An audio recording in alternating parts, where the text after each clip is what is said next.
What is up? Welcome to the latest episode of Drinkin' Bros College Hoops. I am your host, Rob Fox, and I am joined, as always, by Dan Regester. Look at us. Look at us. Look at us on the big set. We have a big boy on the big set table. Like, we're just big boys today. Moving our way up in the world. And we have, for the second week in a row, but without the apocalypse this time, Dan Holloway. Yeah, I was just bored.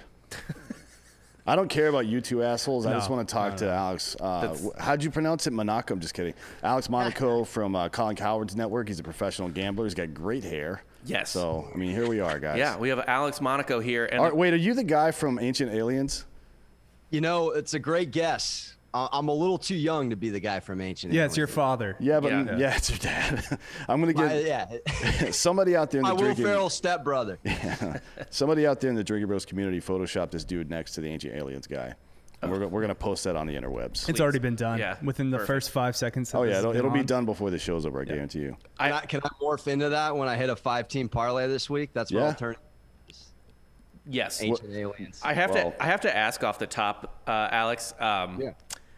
Your name, is it fake? Is it Alex Monaco? It's because it sounds like a porn name, but for gambling.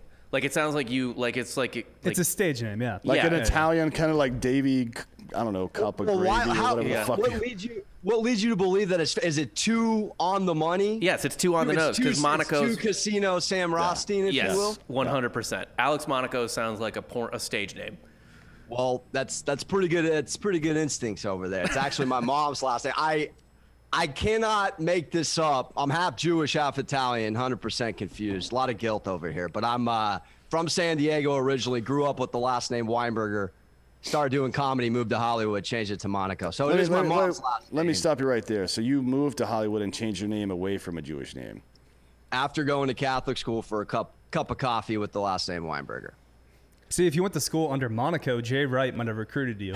So you might be playing for Villanova right now. I couldn't have played my cards wrong, but you know. It happens. What are you going to do? The mom's Italian, the dad's Eugene Levy from American Pie minus the eyebrows. So, you know, we're working our way over here. But, yeah, Monaco is the last name as of freshman year of college. Well, there you go. All right. So explain to our audience really quick, like, you pretty much make a living gambling and advising on gambling, right?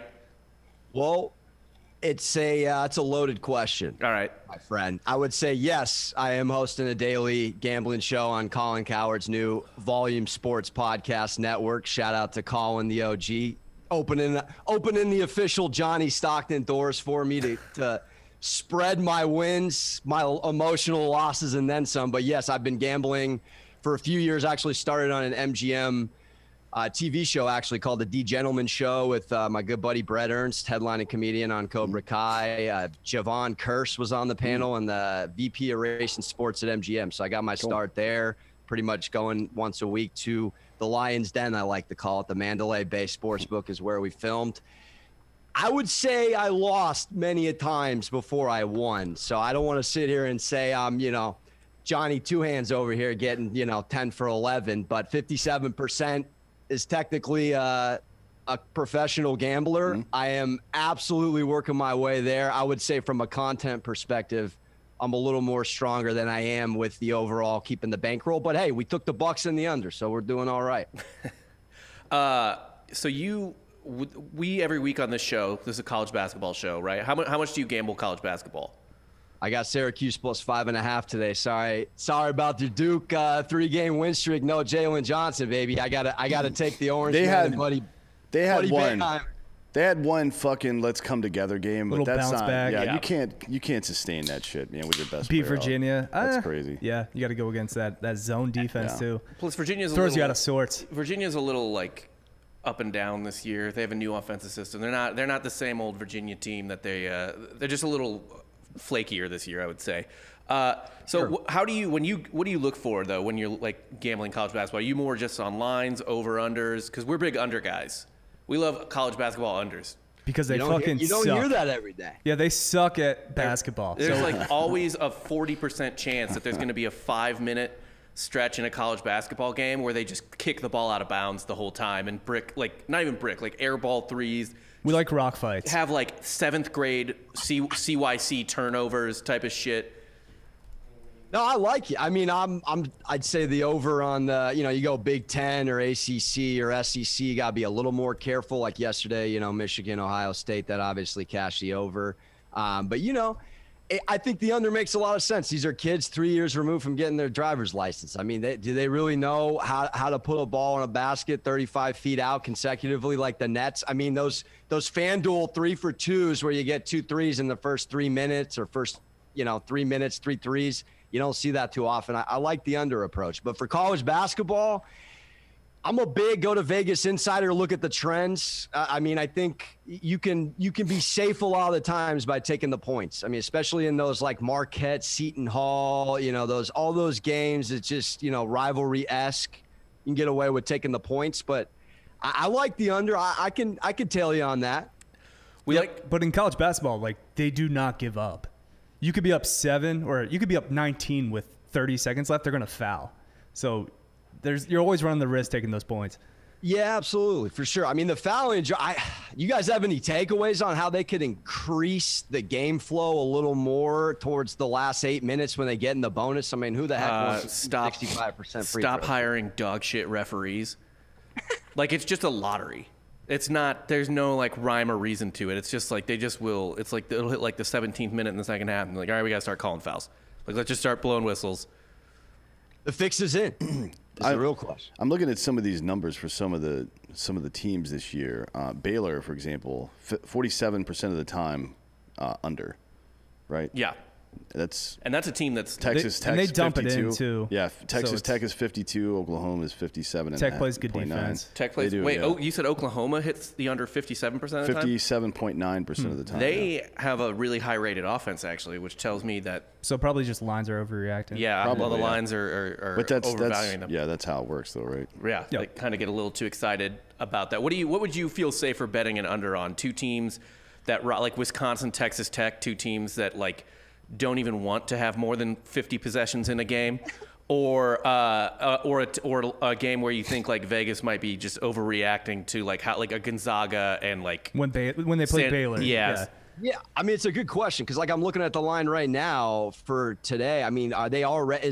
The Cappers are already back on Duke? Is that really a 5.5-point line tonight, going off of Buddy Boeheim career high against Notre Dame, 29.6 trays? I mean, that recency bias shit that's going on. Like, we're going to talk about live betting later. That's where the biggest overreactions typically happen. But it's the recency bias and the over corrections that they're making this year, and it was the same.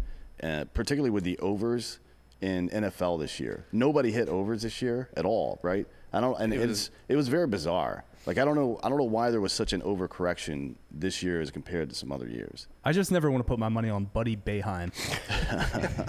What's wrong with a little B squared, baby? Yeah. Little nepotism, gets you a long way. I just think the guy he's got a little kind of Johnny Stockton Jr. in him. I feel like he's got the energy. He's got the green light. I agree. Sure. I agree with you that he is white. Wisconsin 56.5% unders. That makes sense to me. Because Michigan 52.9%. That does. I mean, that's Michigan can score. No, so that doesn't Michigan make sense, can score. Yeah, yeah, it's weird, right? Hold on, let me see what Gonzaga does. Yeah, the Gonzaga one would be interesting. I would say. So speaking of live betting, we are also big on live betting, and this is what we assume. You're going to know is way better than us, so please clarify.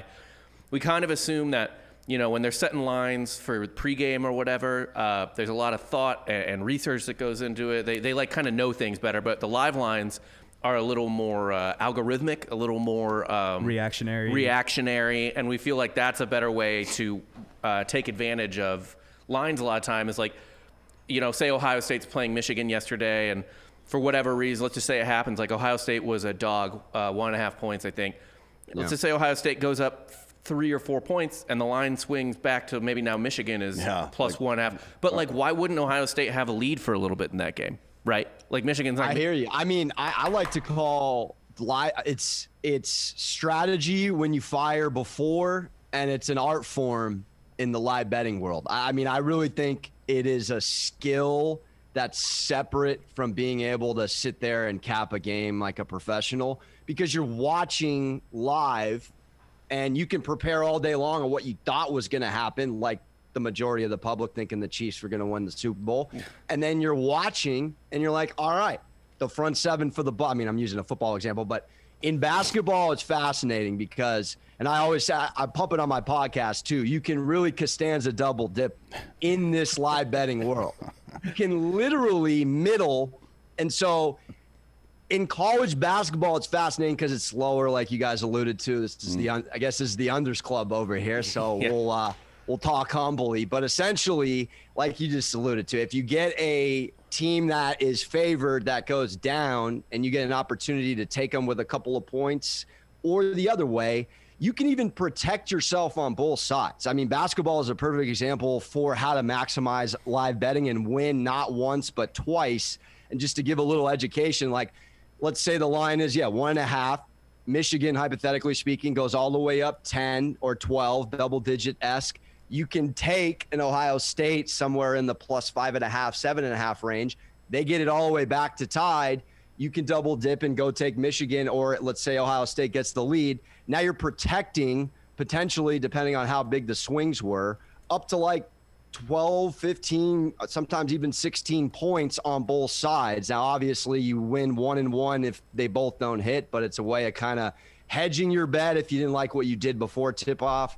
Or just if you're a degenerate like the hair, you go all out and you fire, and, splash in some unders too. Do you ever get fucking exhausted doing that? Because I love doing that on live, but there's like, I'll do it like some weeks on, and then some weeks I'm like, dude, I cannot white knuckle. I mean, I'll just ask you if I look rested. Do I look rested? I mean, the answer is no. I'm exhausted. We got 2 TVs, no girlfriend by design behind me. It is a man cave 24/7. It's what ball I want to hold in the house while I watch. And, college basketball, it's really time to buckle up. We're right around the corner from March Madness. I'm fired up. Yeah, I was going to say, who do you like best this year, just in terms of the field? Well, I want to give a shout out to my homie, the Philly Godfather. He's been a professional gambler for longer than I've been alive, and I had him on my podcast. He had a 50-1 futures on the Bucks back in March. Brought him on to discuss how he had the foresight to take the Bucks. But he's fired on a couple of futures that I like. He's got Illinois, he's got Texas. So I'm looking at them, but I got to be honest, my instincts are telling me in a year where Duke's abysmal, Kentucky is just, the best thing about them is Calipari's hair.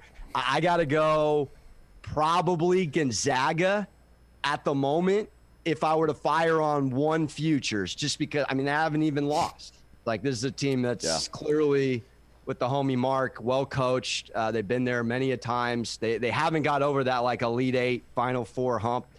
The year with no fans could be the year. And they got that dude. They got Jalen Suggs. So it's like you got a lottery pick. You have like a classic Gonzaga team that can just dump in points. Yeah.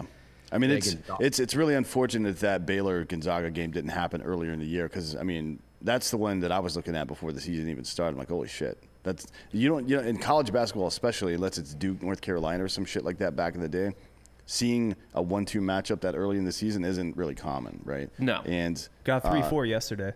Yeah. So 3-4. Well, we're not early in the season now, though, right? No. I'm just saying it was like the second week of the season we were going to see 1-2, and they're still 1-2 now. Yes. So it's like, fuck, man, we could have seen that shit. But anyways, they're not going to meet until the tournament now, right? Ideally, the Natty. They would. There's no way they play at this point unless it's in the national championship. Right, unless one of them goes on a losing streak now and bumps down to like 7, 8, 9, which that's not going to happen. There's no way. They would have to both lose so many games to not be 1 seeds at this point. Yeah. Do you like anyone like Baylor? Me and Dan are both big on Baylor. Baylor could sneak in. I'm trying to still understand how, because again, I'm trying to get some sort of philosophy in college basketball with the no fans, because that is like the biggest element of college basketball is going to Cameron Indoor Stadium. Syracuse has taken 2 of the last 3 there, but now there's no fans.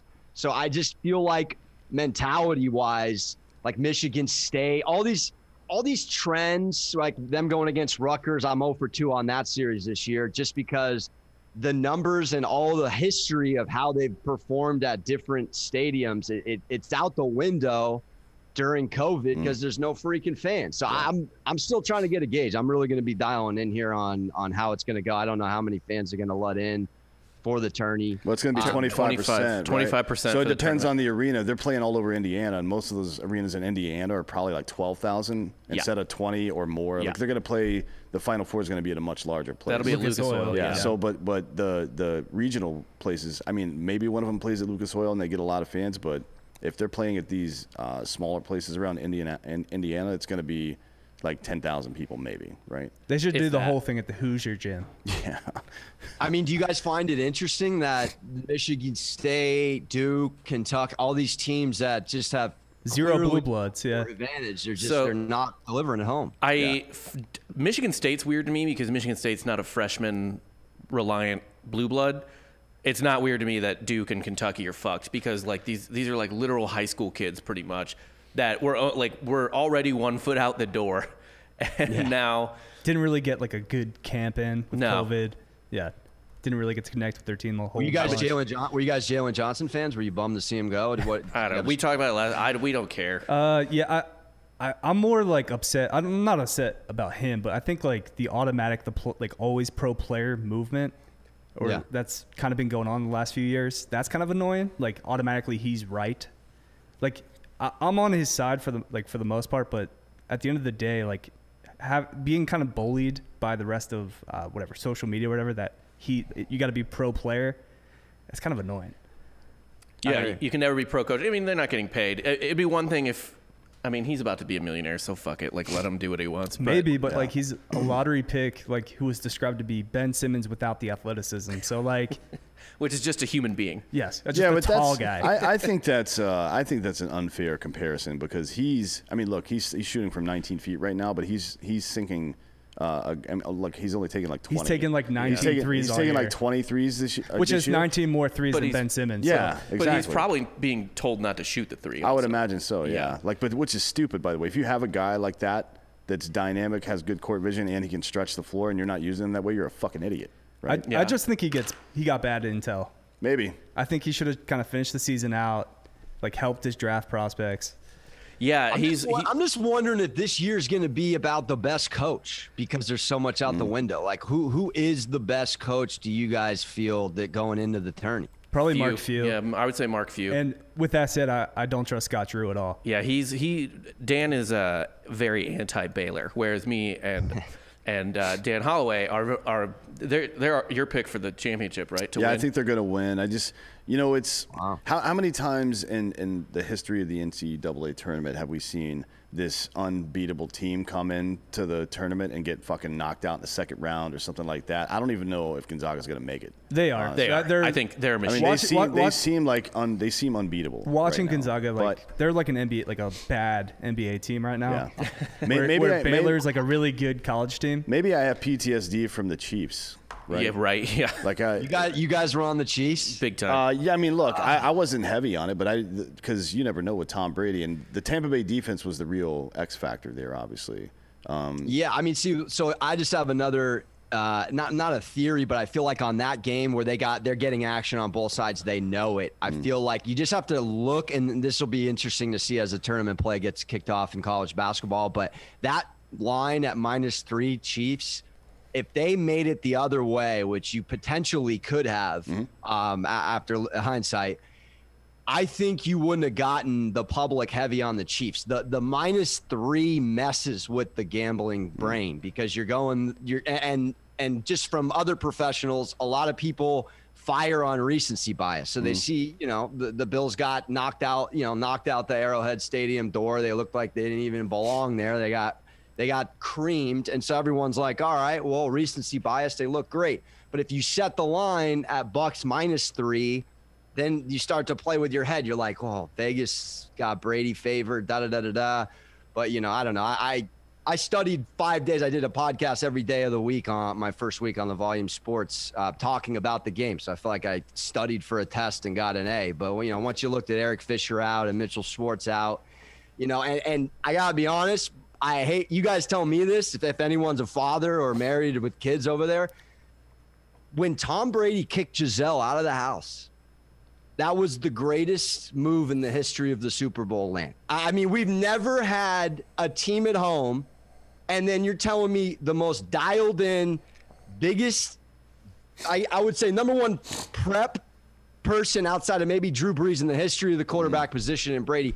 He gets his film room to himself. He gets his Casper mattress to himself. He's got the avocado ice cream he doesn't have to share. I mean, and not his couch though.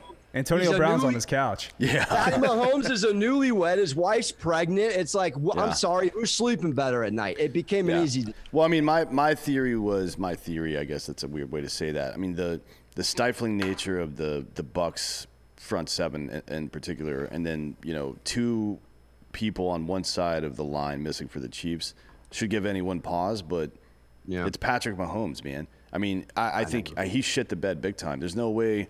Fuck the pressure, man. You're the goddamn quarterback on the field. You know how to defeat pressure. Michael Vick did it for years. There's a bunch of people that have done this shit for Michael years. Vick didn't successfully do it. Well, coming from an Eagles fan, no. Like his best season with the Eagles, like still was not successful. Like Mahomes won a Super Bowl.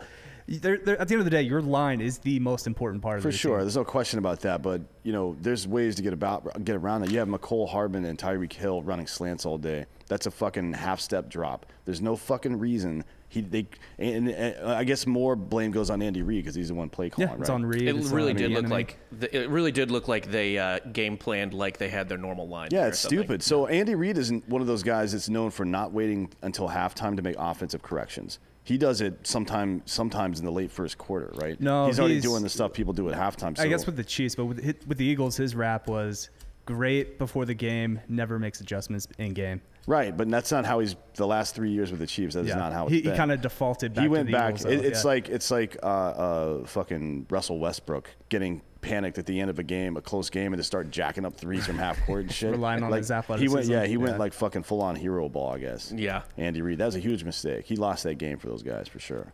So speaking of, like, you touched on this a little bit before. How do you think, gambling wise, whether it's the lines or just how the teams do, how do you think it all being in Indiana is going to affect things? Do you think, for example, maybe like Big Ten teams who play in the area might have an advantage, like they already fucking need one because they're all like that conference is stupid, and they're having their conference tournament there. Yeah, like I mean, what do you see playing out? Like, how do you see that affecting shit, both from Vegas's perspective and from the teams?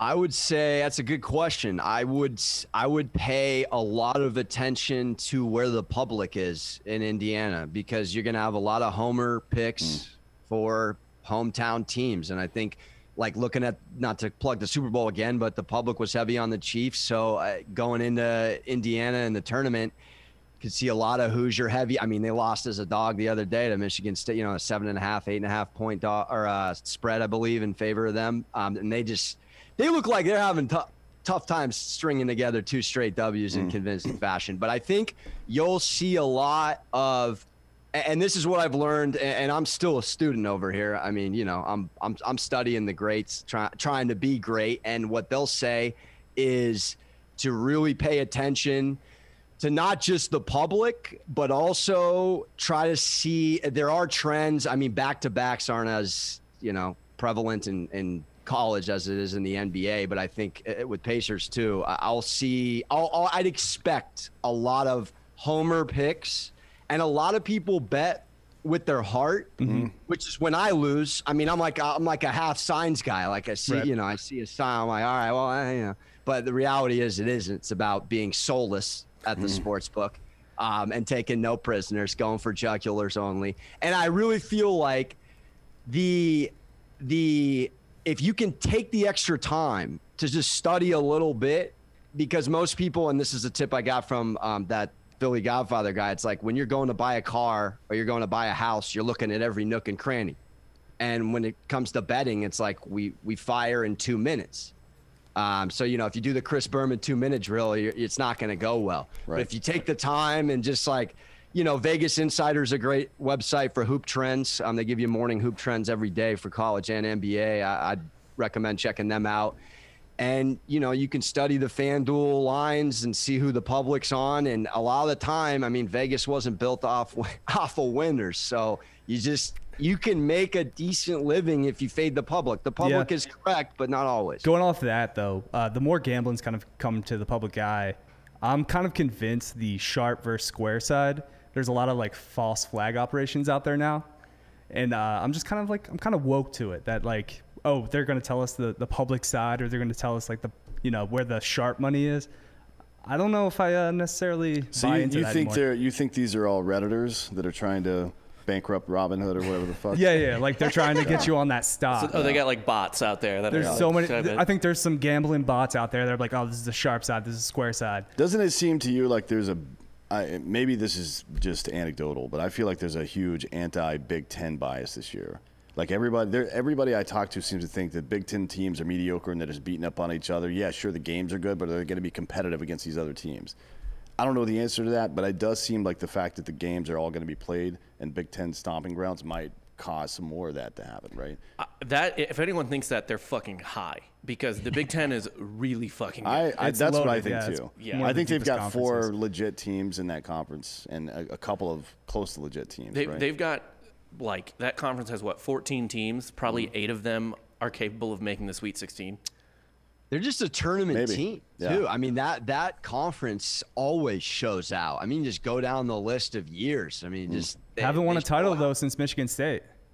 That's true, but they ruffle some feathers. Yeah, they mix it up. And I think there could be a dark horse, Garza, Iowa. I mean, is there a world where you guys could co-sign on them to make a little final? No, we fucking hate Iowa. I don't hate Iowa. I fucking hate Iowa. I like Garza. I like seeing them dump in points. I think their guard play is dog shit, and Luka Garza, we were talking about this on the last podcast. Luka Garza is really good, and he'll be probably good at the next level to some extent. But I swear to God, like 60 to 70% of his hype is because his name is fucking Luka. And they're like, oh, Luka. Oh, there's another Luka. Oh, shit. No, it's because we kind of robbed them last year of like Player of the Year with Obi Toppin. It's just kind of like a makeup call. It's like, oh, we'll just give you Player of the Year this year. I mean, he's putting in the numbers to be Player of the Year. Yeah, for sure. His numbers are unimpeachable. But that Iowa team to me is soft, and I hate their guard play. Whereas like Michigan and Ohio State, and both awesome guards. If we're going to Big Ten team that's going to make some noise, we like Illinois. We both like Illinois a lot. Yeah. Io Dinsumu seems like the type of dude that the whole country falls in love with in a March. You know what I mean? Like he's just Steph Curry back in 2008 or whatever. Yeah, the fuck, and then Kofi playing number 2. Yeah, Io is fun. Io looks like an NBA guard already. Like he looks like an NBA 2. And he's just like a fun, good-looking kid. Like there's nothing to not like about him. He's fast. He can shoot. He can give you a Sports Center like top 10 play any night of the week.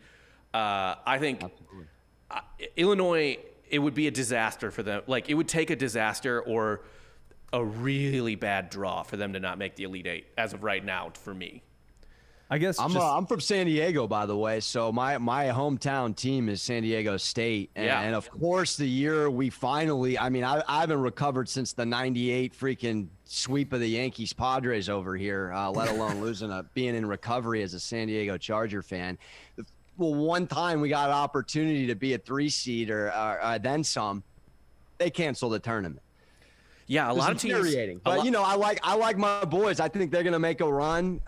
Look out for Matt Mitchell, Jordan Shackle, well coached squad with Dutcher, and they're quietly spanking some very mediocre competition. I mean, they have their current position. They would be a 5 seed, right? Because they're in the bottom. Yeah. They're 21 to 25, so that would be a 5 seed. Yeah, isn't 5 the one that gets upset pretty much at least once a year? The 12-5, yeah. Actually, it's not a good sign. This is a theory we have too on the show that we've talked about several times. I'll get your thoughts on it. We think that the 12-5 matchup, everyone likes it. It's like, oh, there's always an upset there, at least one.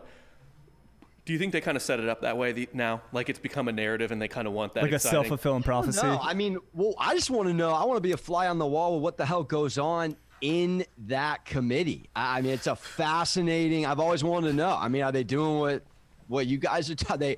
Are they chiefing? Are they? Well, I mean, look, it's cracking brews. Are they laughing? They're like, oh, let's just fuck with everybody. Yeah. And a lot of people get butthurt about shit like that. They want to protect the integrity or whatever. It's a fucking entertainment sport. Yeah, you know what I mean. So you don't have to script the outcome, but you can damn sure put 2 rivals against each other in the tournament. If you can, you can at least put them in the right regionals. So if things go the way they should, these people are going to meet here. And they That's do what do you that. should do. Yeah, that. You absolutely fucking should. We want to see the best basketball being played, but we also want to see the most compelling stories. Right. You know what I mean? That's why the stuff you're saying about that kid at Illinois is important, because ultimately, I mean, not just for him, it's important for the game, because college basketball is struggling with identity right now. You know what I mean? Yeah. Most of their great players spend about 25 minutes playing basketball, and then they fuck off to the NBA. You know what I mean?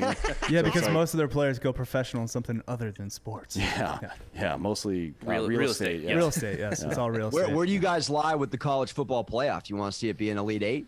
Well, I went to UCF, so yeah. Yeah, I do. Although I there's no, I mean, frankly, and this doesn't bode well for college basketball either. But even if they did make kids stay longer, but there's no parity in college football at all. There's 3 good teams. There's 3 teams each year that can win the title, and that's it. But I also don't It's think been like that for a while. I don't think too. that changes if they expand it to 8. I think it's the same team. If you have more, No, it's not going to change it. No, but I mean, maybe it does over time. Maybe the fact that 8 teams are participating in the playoffs gives a better recruitment draw. But even if that is the case, you're going to see less competitive teams from ranked 40 to 60, right? Because all those kids are now coming to the major universities. So you're going to pay for it one way or another. I would prefer to pay for it and getting the best possible product on the field at the end of the season, because that's the whole goddamn point of all this. Right? by having 8. By having 8 who, after 5 or 10 years of recruitment of these teams, like maybe UCF, but maybe some of these mid-market or mid-level teams Get on the gas bus. that are now getting into the tournament on a regular basis. You know what I Right. mean? Start getting better recruitment. They're stealing recruits from, actually, to be honest, it's probably 20 through 80 ranked teams are stealing all their good recruits, so those teams might start sucking. Yeah. But at the end of the day, most human beings pay attention to the college they went to or grew up near or the top 25, and that's it. Right. So you think who it'll gives a ever fuck? shift? I mean, all we need, though, in college football is a couple of guys to not go be buried on an Alabama running back roster. Yeah. Well, I mean, the transfer portal is I love it, to be honest. Yeah, I mean, it's gotten better. We don't have Joe Joe Burrow without the transfer portal, right? Right. And that's one of the most important seasons in modern college football. We don't have history. Joe Burrow without Absolutely. UCF either. God damn it, dude! I'm gonna shout. He was never the same after that hit. We knocked him out. He came back, threw 5 touchdowns against us, and was the best quarterback in the country. So you think he got his bell rung, and that made him a good quarterback? Yeah, Like it Phineas woke Gage, up. but in a good way. It woke up like a sleeper cell in him. Like he was rushing and just clicked. Got hit in the head with a frying pan. Well, to bring it back to college basketball, I have to imagine that people were probably bitching about that when they went from 32 to 64 in the tournament. Well, sure, 68 now, yeah. 68 now, yeah, and still, who gives a shit? Like, it's like, although with the 68, I kind of agree. Like, there's like, all right, you want 3 more mid majors and a dog shit like ACC team in there, whatever, that's fine. But football is different. I mean, if you put the best basketball team in the country, which is Gonzaga right now, obviously, against the number 30 or 40 ranked team, they're probably going to beat them by 20 points. But they could lose. But they have a much better chance of there's beating- anything can happen. Yeah.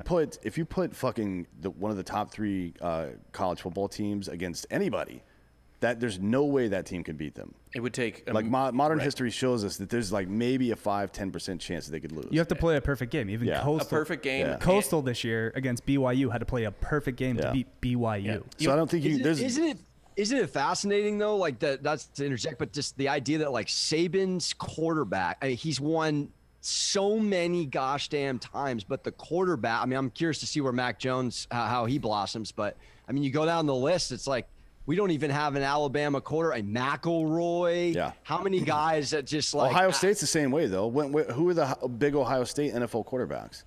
Yeah. That's a great question. too. Zero. But of them. they at least have dynamic college quarterbacks usually. They have college quarterbacks that everybody spends their whole fucking career talking about. Oh, there's a pro style offense. He's a pro style quarterback. Clearly not, motherfucker, because everyone that goes to the NFL sucks.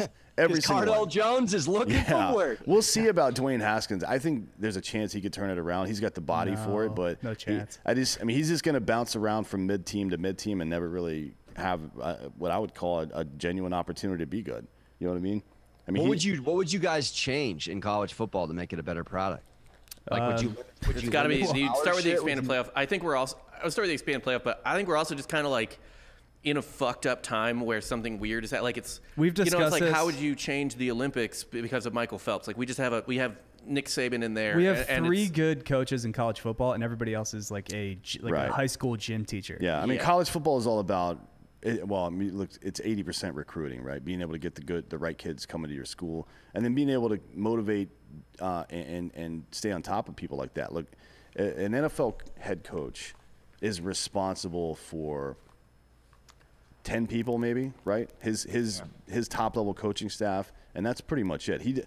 The communication between I very much doubt a second string safety is spending a lot of time talking to Bill Belichick. You understand? But in college, you're responsible for every one of these kids. No matter how much staff you have, you're the fucking icon there. And their dad. Very, very rarely is there a player at a university that their presence looms larger than the head coach themselves. And I think that's a fucking problem for college football. Honestly, not a problem. It is a problem, I guess, that allows for the opportunity for the truly great to show that they're truly great and just how mediocre everybody else is. You know what I mean? Yeah. So I don't know if there's a solution to that, to be honest. This might just be something that we need to become comfortable with. These people who can win 2-3 years in a row or be competitive in the playoffs for decades at a time, they're the best coaches that exist, and there can be no argument about that. Yeah, and they get this godlike syndrome where they run the town and they can never get in trouble. So you'll see this with Urban Meyer right now in Jacksonville, where he's like, wait, I can't do this? Like, when he goes to the NFL, when he's at Ohio State or even at Florida or whatever, he could kind of get away with some of these hires, with some of these people he brings in. In Jacksonville, he gets called out, like, immediately because you're not in a college town anymore. You're not a god. I got a thought for you. What if you castled, like on the chess board, the college basketball one and done and the 3-year minimum football, and you swapped them? 1 year only in college football. I think that shit would be riveting. I think it would change the whole game, and I think it would challenge the Sabans and the Sweeneys to go out and find the next quarterbacks every year, because I think it would shift to a quarterback league probably more so than a trenches system league that we're clearly looking. I mean, what if we had a college football draft? Oh, so do it instead of instead of Schollies? I mean, wow, that's fascinating. You still get your 88 scholarships or whatever? No, Dude, well, why not? If you're paying for the kid to go to school, including their lodging and all that shit, I think they get 80 to 90 scholarships plus another 30 half scholarships or some shit like that. At that point, you got to pay them.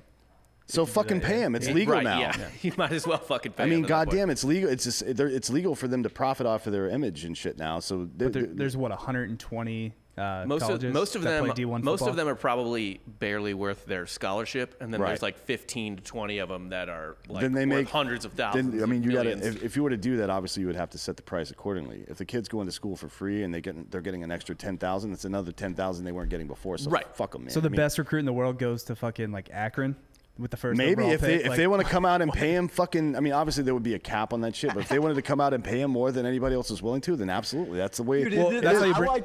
I'm all in on the draft, man. Yeah, I'm all in on the and draft. how fucking it would be 2 weeks of drafting for 120 teams. I'd be in on it free would market. it would be amazing. Dude. You have every team has a salary cap. Yeah, I'd be down with a salary cap. You pay players, even if it was virtual and the players weren't getting paid, but you had like a point system where you had to fucking. So would it be like an auction draft, like in it would fantasy it would have football, to be, yeah. Like it would be based on 5-star, 4-star, etc. Yeah.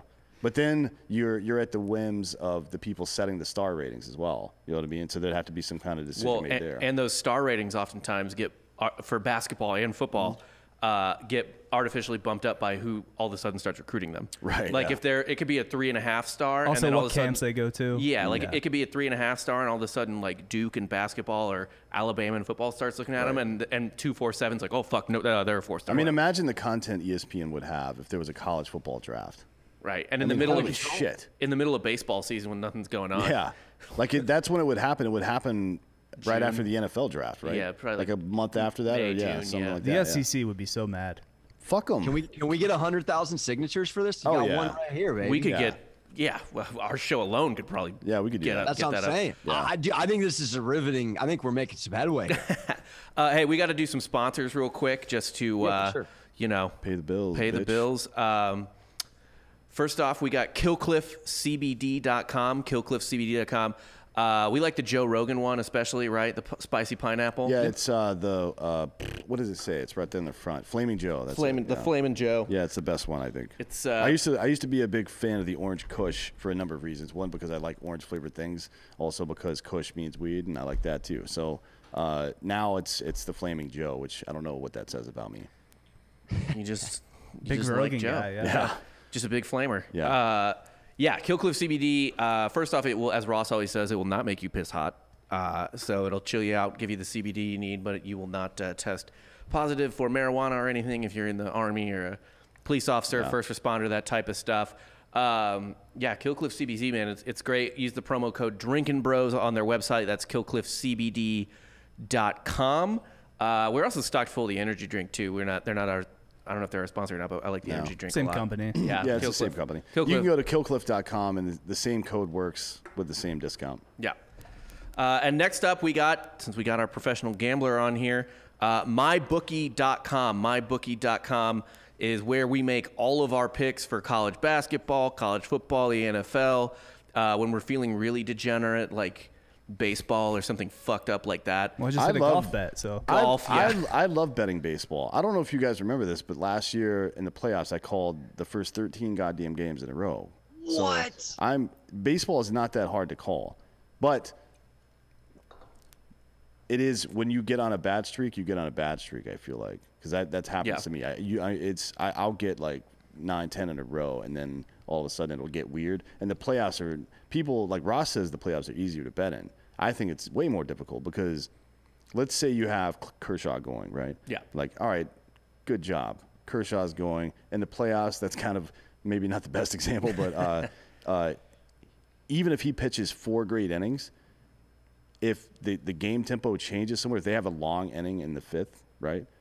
On the home side of or on the away side of the offense or something like that, and he has to go back out there and pitch, that might end his fucking night. Yeah. You know what I mean? So it's unpredictable in the playoffs. That is funny. That is the funniest fucking thing when your team is like got a little rally going, and all of a sudden you're like, oh man, dude, this is too long. Like, just get out. Like, he's getting cold in the dugout. Three runs is enough, man. Let's just get him back out there. Or save some of those runs for tomorrow. How many fucking times in baseball playoffs have you seen a team score 13 and then go fucking 1-2 the next 2 games? Well, the Dodgers did that to the Braves in one of the games, right? Dropped fucking dick on us in one inning, and then we got some tortured Braves fans at this podcast. And I'm a Phillies fan, so I'm happy with that too. Well, you're lucky to be alive right now, to be honest. That's true. As a Philadelphia sports fan. And as a guy that read Trading Bases, I develop a formula every year that I give up on after about like 3 weeks.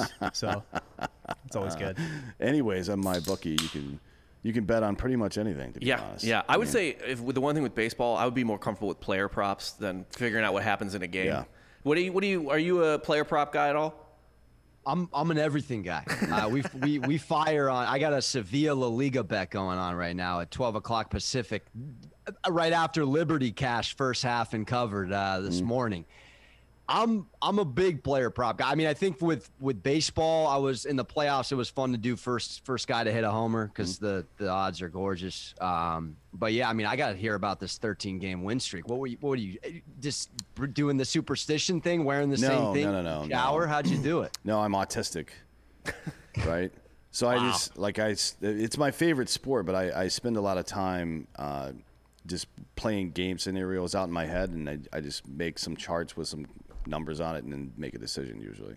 But I think overall, I don't remember what my total record was, but I won about 75% of my bets. That was starting in the playoffs. Divisional round? Yeah. First round, wild card? What's the soccer game you have? I'll place it right now for Unity. I mean, I got. Hopefully, it's not fucking Arsenal because they keep getting the shit kicked out of them. Oh, and they're up 1-0. Let's go! We're live on the cast, baby. 1-0 Sevilla. I can't grab that. You're betting Slovenia? Sevilla. Sevilla. Yeah, I know what it is. I can't grab that. I thought you said Slovenia. I'm like, the fuck?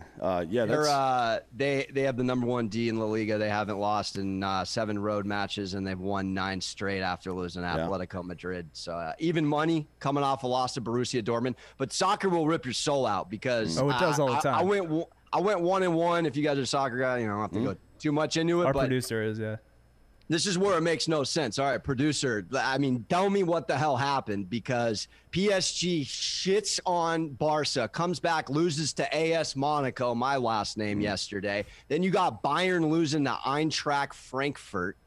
Say that 5 times fast. And you got Liverpool losing at Anfield to Everton. They just went to Budapest and beat RB Leipzig. None of this shit makes sense. None of it. College basketball, UFC minus 270s. And fucking soccer.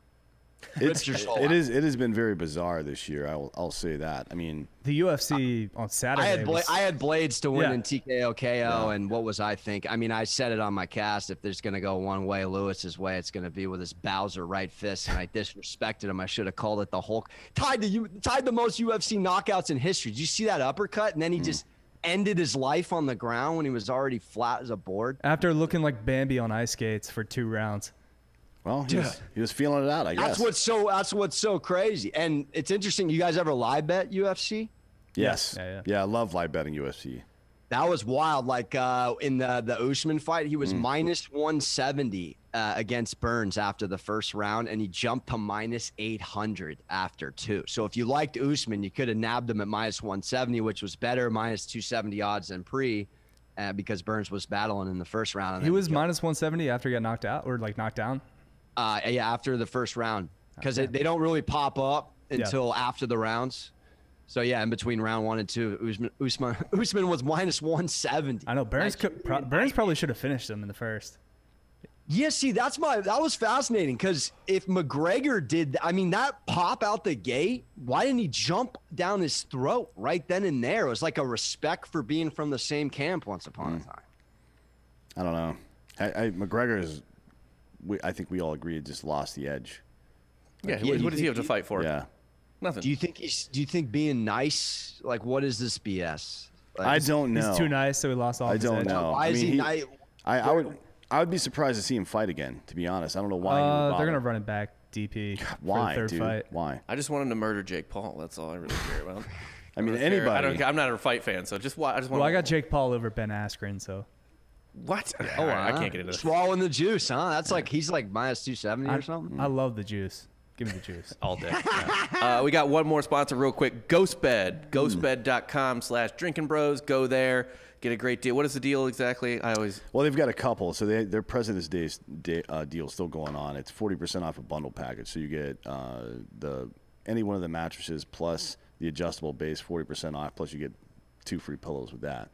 The standard deal, if you don't want the adjustable base, is ghostbed.com/drinkingbros. You get 30% off everything on the site. You also get 30% off everything on the site for life if you are a veteran, active military, first responder of any kind, nurse, teacher, government employee, and they have a 36-month pay-as-you-go program with no interest. So that's kind of weird. I don't know why they do that. I wouldn't do it. They're nicer. Yeah, they're nicer than I am, obviously, which most people are. I'm kind of a piece of shit, so whatever.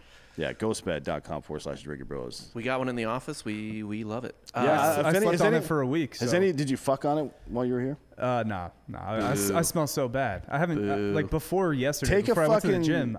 take a sink shower and bang your girlfriend in the ghost bed. Fuckface. What are you doing? I was just trying to survive. It's a real missed opportunity. Crazy Austin snowstorm. Just taking my power out for a week. If you didn't know if you were going to survive, that's even worse of you to not bang your girlfriend. I agree. Yeah. Like death is around the corner, and you're like, "I'm smelly. I don't want to fuck her." Yeah, I mean, if you're freezing, she didn't shave. So who gives a shit? If you're freezing to death in a cave, right? Your last words before you finally fucking nod off and freeze to death is, oh, "Suck my dick." You know what I mean? So you should be doing something. Don't go out like that. I'm embarrassed for you. I may fine you for this. Do we have a fine system set up here? I need to talk to the HR. Do we have a jar that I throw $1 in? The no fuck jar. It's just didn't fuck today. Here's $1. Yeah. Jesus Christ. Anyways, thanks, Ghostbed.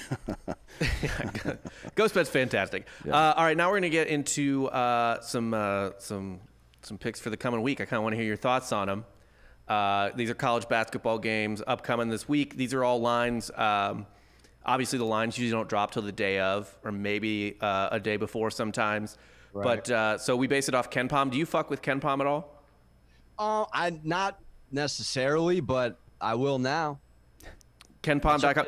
I don't know if you ever heard this story, but back in the day when at KenPom.com, it's kind of like it's a huge analytical site for college basketball. They get really fucking into it the same way, kind of like Fangraphs and Baseball Reference kind of revolutionized baseball statistics online. Data golf. Yeah, KenPom is the same way for that.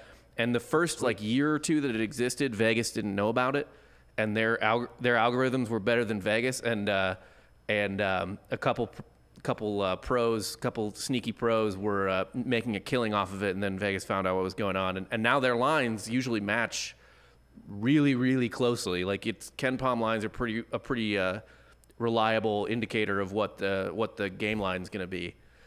So we go off Ken Palm because most of these lines aren't up yet. But starting out with Kansas at Texas. Texas is a 2-point favorite. Texas has been kind of eating shit lately. They're on a bit of the COVID roll. Yeah, they've had the COVID break, and they've been playing tough schedule. The Big 12 is almost as good as the Big 10, and pretty much in terms of percentage-wise, just as deep. They have fewer teams, so they have fewer good teams. But Texas and Kansas, this is kind of an interesting game to me because both of them have only been winning recently against the shittiest teams in the Big 12. Kansas just beat Tech. Kansas did just beat Tech. They had just come off an 11-day COVID layoff. Mm-hmm. So to go to our rule, I have Texas -2 because it's at home, and I feel like they need the win more than Kansas does right now. I mean, they only lost by 2 to West Virginia. It's not like they get blown the fuck out. You know what I mean? So that was a game of execution down the stretch. You should expect a little bit of fucking douchebaggery and a little rust with any kind of time off, much less an extended period of time off. So yeah, I agree with you. I think they're going to take this game. Yeah, I'm gonna tail it with you. I'm gonna go Texas. I like it. I mean, Kansas did look good. I was actually on Kansas against Texas Tech. I thought that was a nice spot. But again, Texas 14th in the country. They need it. They're angry after that 84-82 loss of West Virginia. I'm gonna take them. I'm gonna roll with you. Is there any chance Texas shits the bed the rest of the season and Shaka? I mean, look, that's a Texas thing to do. They do it in football all the time. And Shaka gets the door. Texas may very well shit the bed. Shaka's not getting the door. You don't think so? No. They get bounced in the second round of the tournament. Who are they going to replace him with? Right. Exactly. Yeah. I mean, it's the same thing going on in Michigan. You got Kansas probably looking ahead to your Baylor squad. Yeah. Which is funny because there's a decent chance Kansas beats Baylor in that game because Baylor's coming off a long stretch. Baylor of too. is coming up. Well, I think Baylor has some games. Yeah, Baylor has 2 games before Kansas. They'll probably be right there. So they get a nice tune-up against Iowa State. So they get a freebie on Tuesday. Iowa doesn't even exist. Right. Yeah.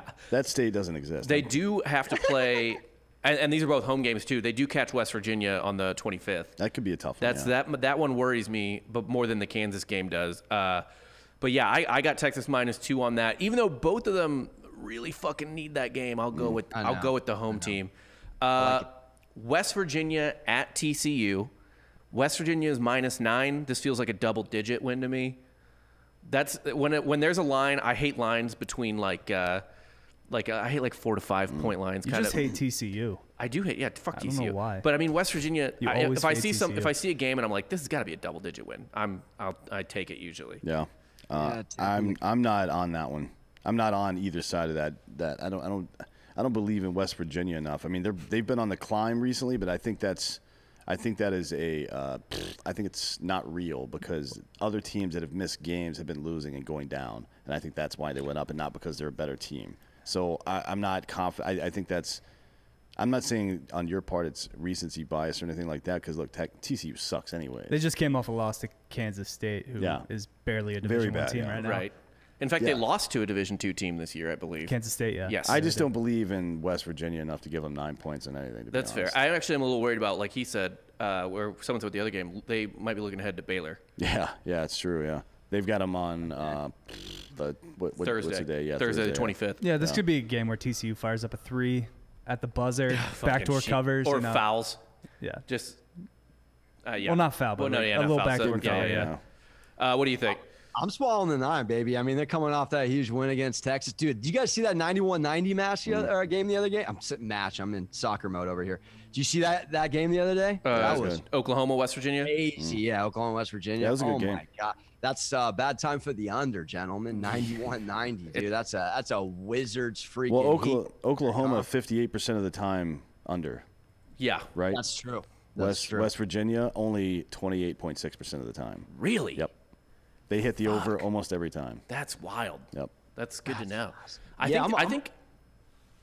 going with it. I'm swallowing the 9. I think West Virginia's defense gets a little overrated because they're like big. They don't do press Virginia this year. Exactly. No. I think kind of almost like just like the Bob Huggins rep. They do turn defense into offense quite a bit, which is one of the key things from the Golden State Warriors run, right? Right. It's a big thing, and especially in college basketball where every possession matters. I think that's probably why they're fucking covering all these things. It is one stereotype in college basketball, though, that doesn't hold up this year. But generally, all these stereotypes kind of hold up. It doesn't matter like who's on the actual team. Like Florida State. When you think Florida State, what do you think?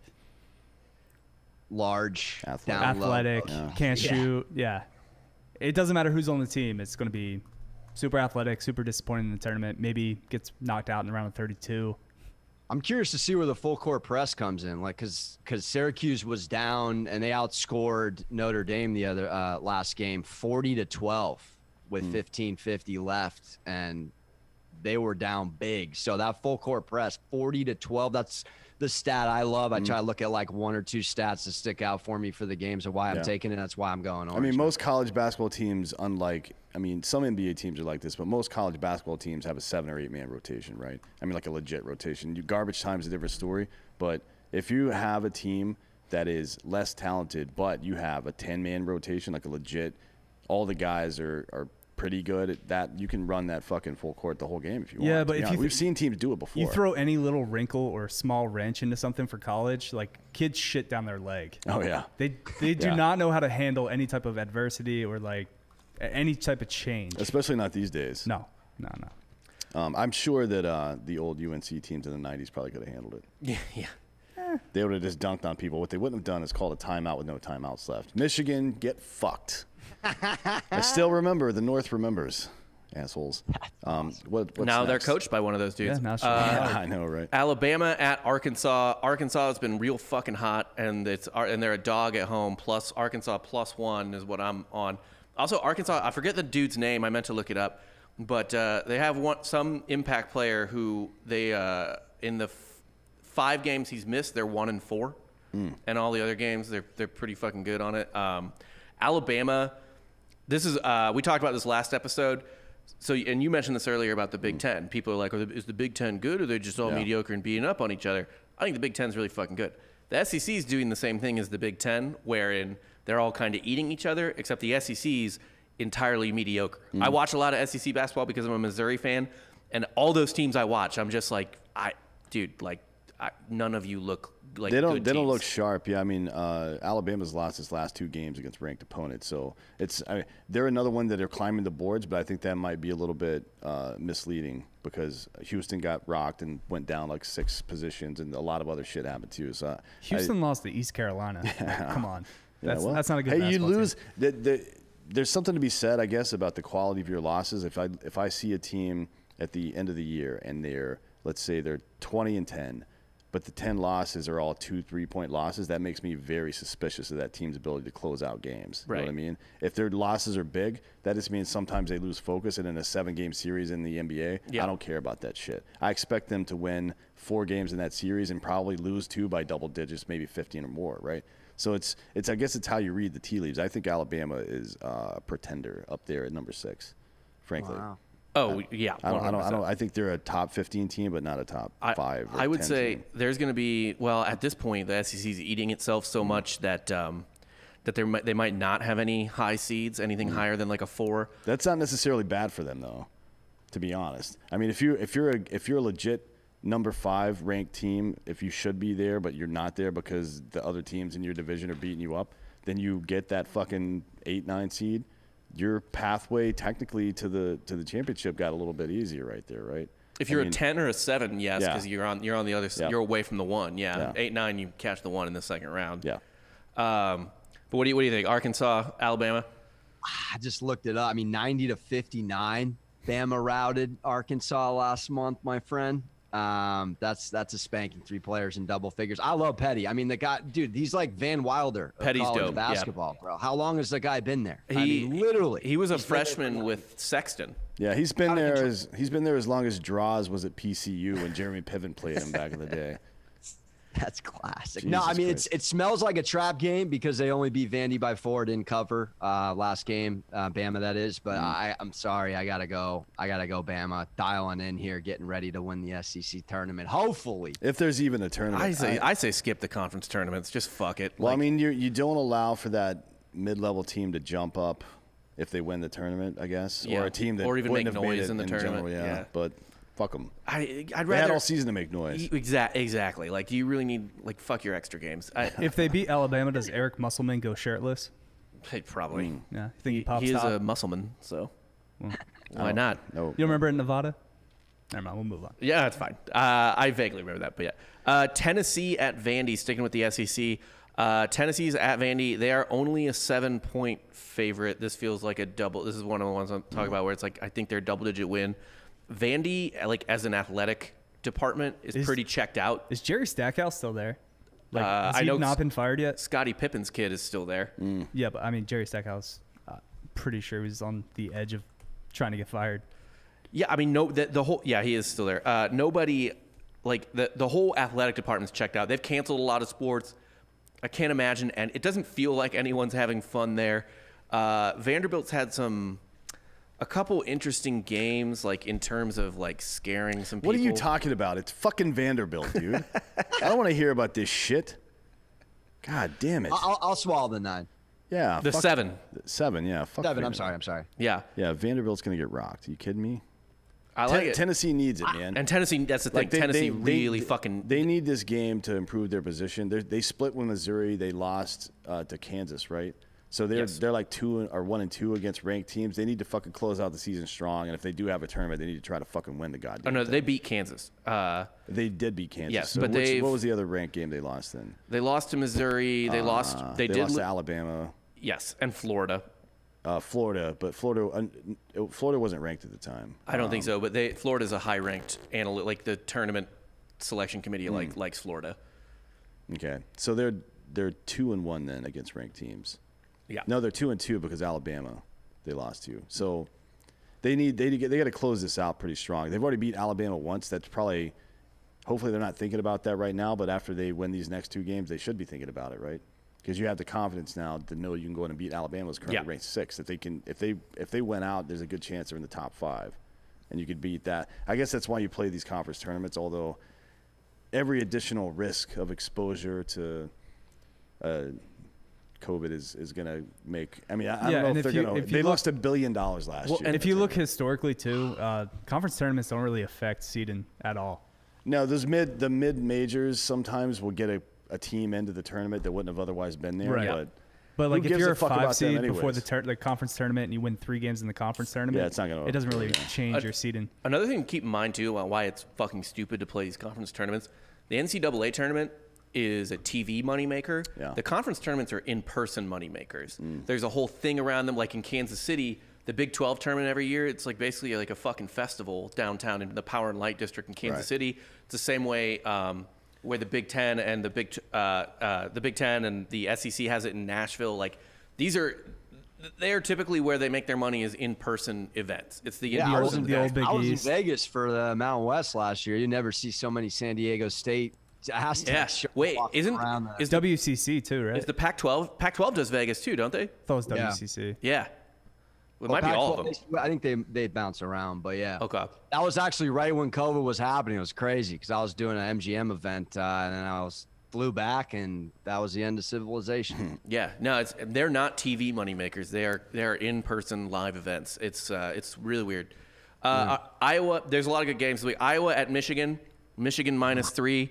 I've said it earlier. I think Iowa is soft as fuck, and I think Michigan is really fucking good. Michigan, and to a lesser extent Ohio State now, because I actually, after watching Ohio State play Michigan, I kind of hate their lack of size. Like E.J. Liddell's the biggest dude on the team, and he's 6'7". And Ohio State is 1-4 against teams that have a 7-footer. So they kind of scare me if they find some team that has a 7-foot guy. Right. But Michigan seems like they don't have any holes. Yeah, you got Hunter Dickinson against Luka. Yeah, it's a good matchup. Yeah, that 1-4 stat, I gotta tail that. If they're 1-4 against 7-footers, I like it. Can I get like the greatest drinking college basketball W of your guys' trio together? Like the greatest win, a game you gambled or your team won. Good time as homie Lee. Yeah, gets up. Yeah, he's got to take a piss. But no, I'm curious. Like I would love to hear. So I'm looking at the unbelievable display. I'm ready to slam a bottle like it's Fast Times at Ridgemont High over here. Man, I'll tell you what. Like in terms of drinking college basketball stories, my favorite thing I ever did was I was at Mizzou. I graduated in 2009, and that year they made an Elite Eight run, and that was the year Blake Griffin was at OU. Yeah. And I remember that team. It was like some sorority dad's weekend, and like my buddy had his girlfriend. My favorite thing about college basketball is like college football. You tailgate, and it's fun. You're out in the stand, you're out in the parking lot, and you can go in and you're drunk and everything. But college basketball is all like sneaky drinking. You know what I mean? Like you're sneaking in like airplane bottles and shit, and just getting like fucked up while no one around you is fucked up. Like you're one of like 4 drunk people in like a 100-person radius. And anyway, this girl who my fraternity brother was dating, like, brought her dad to the game because her dad was like from Chicago. He wanted to go to a college basketball game, and Oklahoma. It was two highly ranked teams, like 2 top 15 teams. And yeah, I just spent the entire game like making her father horrified while blackout drunk and screaming everything that you could possibly scream that's horrible at Blake Griffin, minus anything like racial or homophobic, but just like anything else, like you fuck dogs, anything like that type of thing. And yeah, I really just enjoyed. What's your problem with Blake Griffin? Nothing. When he was at He Oklahoma. seems like a nice guy. No, it was in the Big 12. It was a Mizzou game when he was in the Oh, Big I 12. see, yeah. I was blackout drunk in the stands. That commercial he did where he was spinning the basketball and then it just stopped on his finger and he just didn't break eye contact with the camera the whole time was one of my favorite things of all time. Yeah. Remember that one? That was good. Love that. But yeah, college basketball, there's probably more shit talking than the NBA, you would suspect, Oh, right? for sure. I will say, but I think 2 or 3 tournaments ago, it was 2017, I missed a 10-team parlay by 1 game, and it was the last game. Oh. And it was, I only bet like $100. It was like going to be like a $32,000 payout. Oh, that's brutal. That's where that cash out option is huge on the. Right. I wish I had that offer. I would have taken it in a second because I was at a job I fucking hated. I would have taken like $16K or whatever the fuck and just fucked off for a while. Right. But Dan, yeah. I was asking what the greatest college basketball drinking W of your illustrious drinking gambling career has been. The best drinking?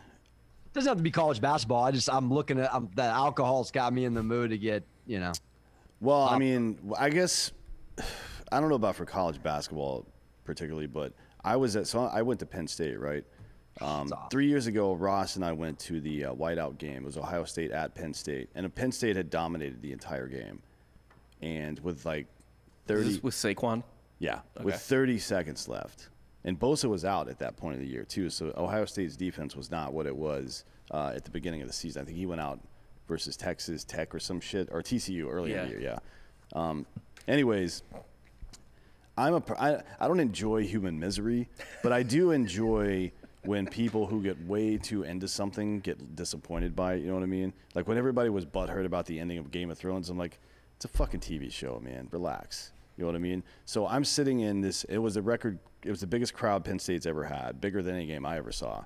I think there were 112,000 people there, and everybody is just losing their shit, talking all kinds of shit. They're about to win against Ohio State, who I think was ranked 2nd in the nation at the time. I'm sure, yeah. And then all of a sudden, all the energy got zapped out of that place. And Ross, who is an Ohio State alum and fan, is losing his mind and having a good time. All the Penn State fans are butthurt and pissed, and we're rocked. We drank for probably 16 consecutive hours at that point, and I'm just kind of quietly looking around, just absorbing and enjoying that moment.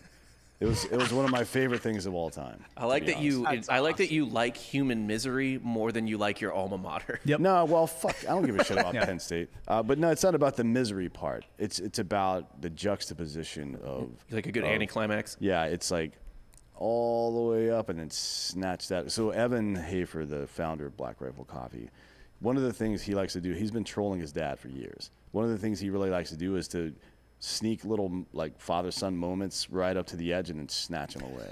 So one time, this is the best example of this I've ever heard. So he was coming back from a deployment, I think to Afghanistan, and was driving over to his dad's place in Idaho, and saw a dead snake on the side of the road, rattlesnake, right? So he picked it up and put it inside of a fucking cooler that he had in his truck. Drives up to his dad's house. His dad's working on something like a car or some shit out in the garage. And he brought over the fucking cooler. His dad, by the way, is like 80 years old. He brought over the cooler and was like, hey, I stopped and got you like a sandwich and some beers and shit from the store. And he opened it up and, oh, fucking, it's a goddamn snake. That to me is hilarious. I love that shit. because everybody takes themselves and life way too fucking seriously. This is all bullshit. None of this is real. We're in a goddamn computer simulation right now. Just calm down, enjoy what you can, and then move on. Drink some beers. Yeah. What about you? What's your best story with that? Man. Wasn't prepared for you to toss it back, to be honest. Throw it back at you. So many good beats, bad beats. He's a big tennis guy, so yeah. Oh, yeah?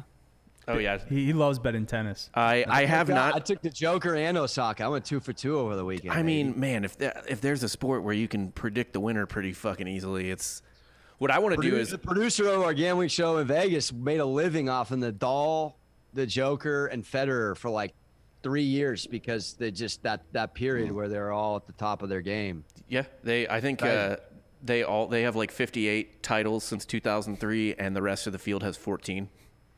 Oh. And by the rest of the field with those 14, 6 of them are Murray and Wawrinka, however you fucking say his name. What has more parity, college football or tennis? College football, fucking definitely college football. So that's 81% of the tourneys were won by one of those two guys. Three. Yeah. One of the three guys? Yeah. Okay. Djokovic, Federer, and Nadal. Okay, so that's pretty good, right? Nadal and Clay. I mean, you could just lay a small amount on each one of them in every fucking tournament and still come out way ahead. Oh yeah. At those numbers. Oh fucking yeah. So why not? I guess your buddy did all right, making that a living for a while.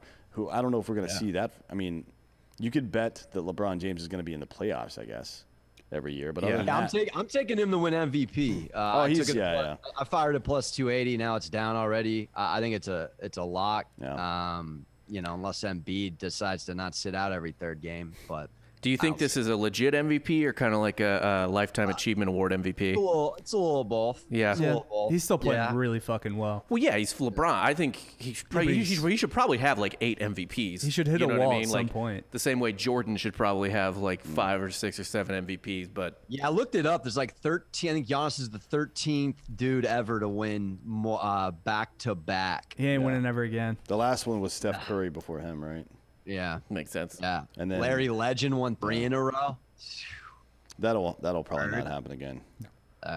We got one more game here, one more game, or no, 2 more games. I'm sorry. Iowa at Ohio State. Ohio State -1. Wow. I think Iowa's pretty soft. I want to say Ohio State did beat them. Ohio State's weird thing, by the way, is I told you the 7-foot thing. They're 1-4 against 7-footers. That does not apply to people who are 6'11". They are just fucking fine against teams with 6'11" dudes on them.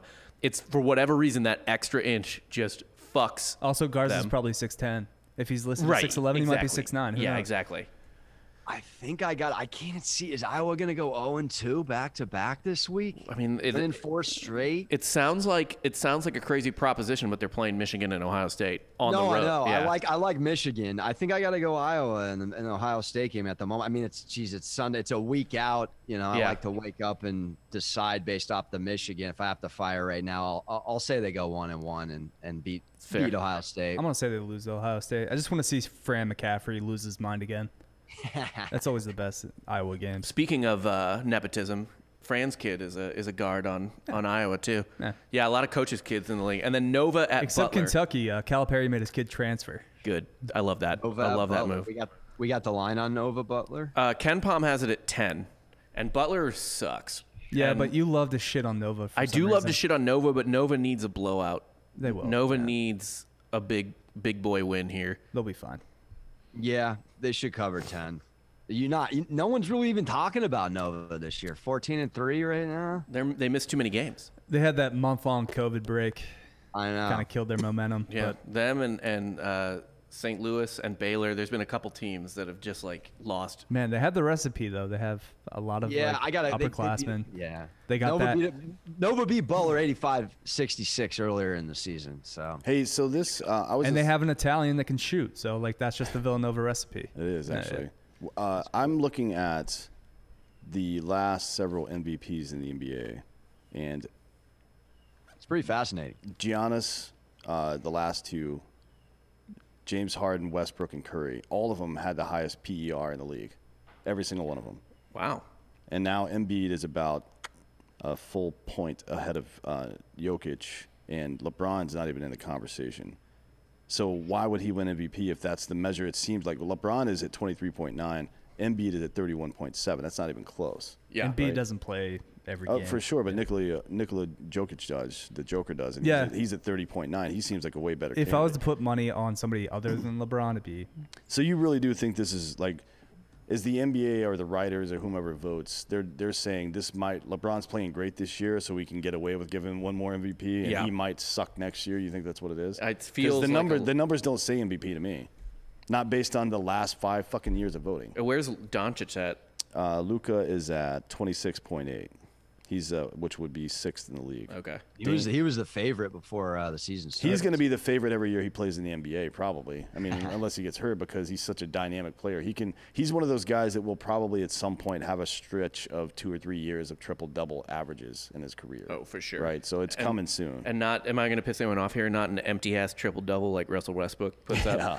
Well, when you shoot 22 times a game. Right. You know what I mean? And you have what was his usage rate? Like 39% that year? It was something like that? Yeah. Come on. He is the greatest fantasy basketball player of all time. For sure, yeah. But yeah. If you don't count misses. Yeah, if you don't play with that league. Yeah. So now, Alex, we're getting to our favorite segment of the week. Right. We love college basketball, and we love one of the things we especially love about college basketball is how it gives so many opportunities to so many people who you just would not assume would be playing high-level athletics at all. And so this is our future real estate agent of the week. We always pick kind of like, your boy Boeheim would be a good candidate if he weren't a coach's son, and thus going to immediately become like an assistant coach. Yeah, exactly. Like a grad assistant for like half a year, and then he's an assistant, and then it just goes from there. So we like they just give him the Syracuse job. Yeah, exactly. Yeah, then it just becomes a full-on nepotism thing. But our future real estate agent of the week this week, sometimes we like to do some dude on Wisconsin or something like that. But lately, I've been really into the mid-major. Well, we covered San Diego State actually. We did. Yeah, that was actually an early episode. I feel like that was. Yeah. I'm really into mid-majors lately though, so I'm going with sophomore Mike DePersia, 5'11" guard from the IUPUI Jaguars, originally from Cherry Hill, New Jersey. And this guy, and there's a lot of athletes from Why Cherry are you just Hill, picking on Pennsylvania right now? You've gone like back to back to back on Pennsylvania. I'm not. This is just where they're from. You're producing a lot of real estate agents. I don't know what to tell you. He's going to hit that Delco market hard.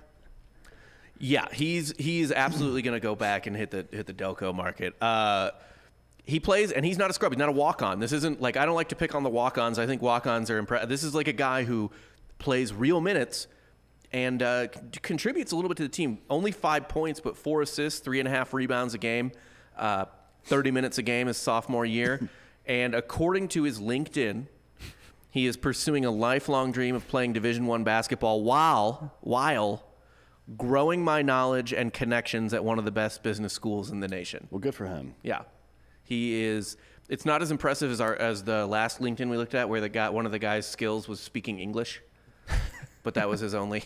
Wow. So this guy's more like the hustle Twitter mentality. Yes, this guy is hustle Twitter 100%. He's a 3.72 GPA, and I will say, unlike the English thing, he actually has a skill that I respect anyone putting really, but especially like a sophomore in college. He's going to have things outside of real estate too. He's going to have multiple baskets. He knows how to use Microsoft Excel, so he's going to be able to make a spreadsheet. And since he's from Cherry Hill, he's probably going to run his own book too, right? Right. Well, I mean, Cherry Hill has produced some amazing athletes. Yes. Muhammad Ali's from Cherry Hill. Mike Bibby's from Cherry Hill. Jim Bunning's from Cherry Hill. There's a lot of guys from up there. He might have been a Nissan dealership in Cherry Hill. Yeah. Well, that's probably where he'll end up working. Let's be real. Randall Cunningham is from Cherry Hill. God damn. Jeez. What is this Philadelphia? It's Philadelphia. Okay. Yeah, it's Philly. It's right across the border. Okay. Oral Hershiser as well. Todd Hollandsworth. Wow. A lot of guys from there. So this strikes me as a guy that probably could have maybe walked on at a Power 5 school or Power 6. Like maybe like he could have walked on at Ohio State. You think or so? He's averaging 5 points in 30 minutes a game. You think he could have walked on at a major? Well, he's not going to see the court there, but he went to the mid-major to get to see court, to actually see the court. Yeah, he's seeing it, and he's averaging 5 points in 30 minutes. It's called being a locker room manager and then becoming a walk-on when they run out of scholarship players. Okay, it's called the Mark Titus. No, it's called like fucking going Jeff Galooly and kneecapping somebody so you can get out on the court. Look, I'll read you the rest of his LinkedIn. All right, I don't need to hear his LinkedIn. Goddammit. His skills include communication as well, and his interpersonal skills include leadership and teamwork. What kind of people are vouching for him on here? Is it a bunch of assholes? It's probably people that are part of his pyramid schemes. Yeah. And he's got an Amway account. He's in Verve, Energy, still around. Under other skills, he lists hardworking. So, wow, he's legit. How do you pass that up? That's pretty much it. Hired. You're hired, brother. Like, oh my God, someone vouched for it. That's great. Yeah. But yeah, Mike DePersia, which is a great jersey name, by the way. DePersia is a good name too. Yeah, I like that one. That would look good on a billboard or a bench. Yeah. Yeah, maybe. Future real estate agent of the week. I mean, he's 5'11". He's grabbing 3.5 boards. It's not bad. And he's a sophomore too. The 4 assists and 3.5 boards are legit. The 5 points, total hustle player. Not so much. Yeah. And what I couldn't find was how often he dives on the floor, but I bet it's a lot. They should start keeping that track of that stat. Right. No, if that were the case, dudes are just going to start diving on the floor. I mean, can you? Are they tracking flops? We got to put value on white kids. Like I know the NBA is actually fining people based on that. Flops. There's a tier structure to the fine system for flopping. So the NBA is tracking the flop stat now. Put that shit on the goddamn internet, man. I want to see that. You know what's funny? I don't know the. Yeah. Freaking flop. Oh my God. James Harden shouldn't exist in the NBA. I had the Clippers slide by. I was irate. That whole how the fuck in the last 7 seconds of the game or 11 seconds, whatever it was, do you give James Harden an offensive foul call? He doesn't play defense. No. Kawhi got the offensive foul. No. Oh yeah. You don't give that to a guy that doesn't play defense. Yeah, he was just flopping his body in the. That was trash. Total shitbag move. Thank you. That was a total shit. I was at we were at Loro, Aaron Franklin's barbecue place last night, and walking back from getting a drink, and I'm looking at him like 11 seconds left. I'll watch this right quick because I'd watched some of the game earlier, and I saw that play. Like Kawhi Leonard is a master at getting to the hoop without getting hit very hard and getting the ball in somehow, right? He's good at avoiding contact. James Harden clearly fucking pushed his body into him, but even if that were the case, he's in the fucking restricted area, one, when he made contact, and two, James Harden doesn't play fucking defense, ever. God damn it. That was a mystifying call. Yeah, I mean, if it was like a fucking 3-and-D guy that came up and took a charge or something like that, you give that guy the benefit of the doubt because he is a professional at making that move. James Harden is a piece of shit at defense. Terrible. Not only does he not try, even when he does, he doesn't do well. Do you think they should have a just like more effeminate call for the flop? Because in college it's this. Yeah, I think it should be like just a shake weight jerking off into your fucking face. And look, you got to know who the floppers are, right? LeBron and Harden are going to lead the league every year, right? Probably, along with honestly. Do you know how mad LeBron would be if there was a flopping stat on ESPN's fucking stat board? That would ruin his whole life. He would be like, fucking racist flopping, you kidding me? Oh. Well, his kid Mike DePersia probably takes like 13 charges a game. That's the only way he can get on the court, though. LeBron James he's a nut cover. Yeah, he's a nut cover charge taker. LeBron James can dunk from half court, man. He doesn't need that. Right. We have a save theory. That shit for everybody else. That's like a fucking billionaire trading penny stocks. Like, hey, leave us alone, dude. This was for us, asshole. We have a theory, or not theory, I guess philosophy on this show, that you shouldn't be able to get a charge call if your hands are over your nuts. You have to at least put your hands up to like act like you're playing defense, even if you're still just sliding over there. Charges in college basketball were created during the civil rights movement to give white kids a fair shot. Yes, charges are affirmative action. It was reverse affirmative action. Yes, it really is. Yeah. But man, that is fucking it for us. Do you have any final? Tell us where everyone can find you first off. Talk about your show. Yeah. Well, dude, I just had a realtor of the week, dude. Jacob Gilliard, Richmond guard, leading the country in 3.5 steals. Go get some leads from some other real estate offices. Baby. Disappointing season for Richmond, but other than that, there you go. No, I had a great time, boys. Thanks for having me on. Alex Monaco, Moneyline Monaco is the show. Sports gambling with Moneyline Monaco. Obviously the Volume Sports. Might as well plug everybody. Yeah, absolutely. Renee Paquette by way of the AEW has a great show on there. Aqib Talib has a great show called Catching Fades. He just had Michael Irvin on. Jenkins and Jones got a great basketball podcast. Dragonfly, yeah. And there you go. And that's Colin Cowherd's network, right? Your boy. And then, yes, Colin's got an unbelievable solo pod, too. He's got some great interviews already. He's had on he just had on Bucher, and he's had on a couple of homies. So, yeah, he had Aikman on, Joe Buck, a couple of great. Kind of get to see him in the Larry David Lamped house life a little bit on the mic, not so Fox Sports, a little more him. Was this the network where Buck was like, "Yeah, I drink in the booth," and then he got in trouble? This was the network. Why would you not want your button, baby? Yeah, you want your announcers to get a little tipsy as the game goes on. I feel right? It's like I grew up on goddamn Harry Carey, motherfucker. By the 7th inning, he couldn't speak English. Yeah. You know what I mean? It was just Steve Stone talking after that. The original Brockmeyer, baby. Yeah. You couldn't hear it. You couldn't even. He's like, oh, fucking, like, oh shit. You don't say. But you could tell. Like, it's good when you can tell it. Like when you're like, is it even beer at this? Like, is it just like scotch at this point? I feel like Harry Carey was probably just doing heroin, to be honest. Like, can you even get that fucked up on booze when you're that old? I don't even know how that works. Like, how there's a tolerance situation at some point. You think Harry Carey took tolerance breaks? Like I'm not drinking for a week because baseball season's starting soon. I got to be fucked up for that shit. I buy it. R.I.P. Harry Carey, by the way. Not a blast, man. Yeah, so I degen out 7 days a week, money line Monaco, and I pretty much I eat out or I eat in based off the wins, or we take girls out on Bumble if we win, or we go Chef Boyardee if we lose over here. A lot of Xbox. I love that. Certain weeks, right? Yeah. Yeah. Anybody an Xbox guy? Dropping the entourage line. Bob Saget. Not a great time, man. Thanks for having me. Yeah, man. Thanks for being on. For Dan Holloway and Dan Regester, I am Rob Fox. This has been the College Hoops Podcast on Drinking Bros. We will see you next week. Thank you, Alex Monaco. Follow this man.